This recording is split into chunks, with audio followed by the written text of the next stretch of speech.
Ushbu hikoyat turkiyalik bir yigit tomonidan aytib berilgan. Men uni yaxshi ko'rardim. Iste'dodli, o'z ishiga puxta yigit edi.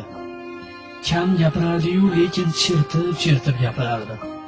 Kelishgan edi, chiroyli kiyinardi. Birgina kamchiligi namoz o'qimasdi.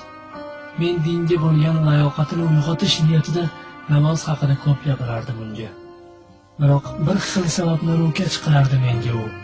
To'g'ri tushun, men chiroyli kiyinishni yaxshi ko'raman. Uning ustiga e'tibor bergan bo'lsang, yashil rangi mehrim bo'lakcha. Yashil shimim bor.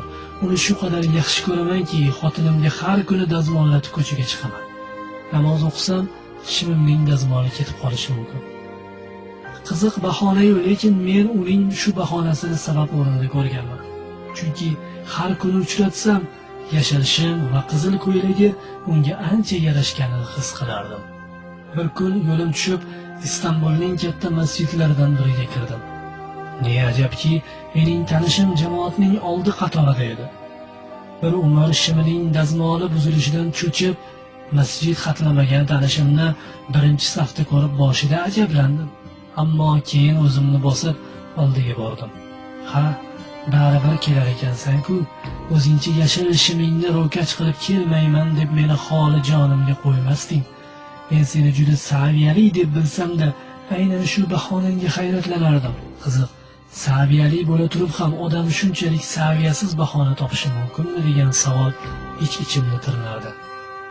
Yashil shiming deb bir umr masjidga kirmay o'tding-a, lekin men seni bugun shu yerda ko'rib turibman. Baribir kelibsan-a? U indamasdi, chunki tanishim yashil matoga o'ralgan tobut ichida indamay yotardi. Ha, ushbu hikoyat mening zamirida katta hikmat yotadi.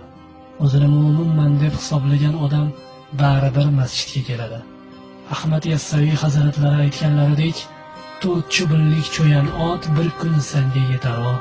4 chubinlik cho'yan ot bu tobut degani. Bu meni shimlarining dazmoli emas, balki yuqorida hikoya qilingan yigitning javobidan ham saviyali, ba'zilarining nazdida sabab o'rnida o'tadigan bahonalarni keltirib, masjid xatlamayotgan oyoqlarni bir kunmas bir kun baribir Allohning uyiga olib kelishadi. Baribir birinchi safda turish bor. Lekin Allohning nazdida insonlar tomonidan emas, balki o'zi ixtiyoriy ravishda o'z oyog'i bilan masjidga kelsa qadrlidir. Sevgan rangidagi tobutda yotgunga qadar Allohning sevgan insonlari to'planadigan masjidlarga kelib turinglar, aziz yurtdoshlar.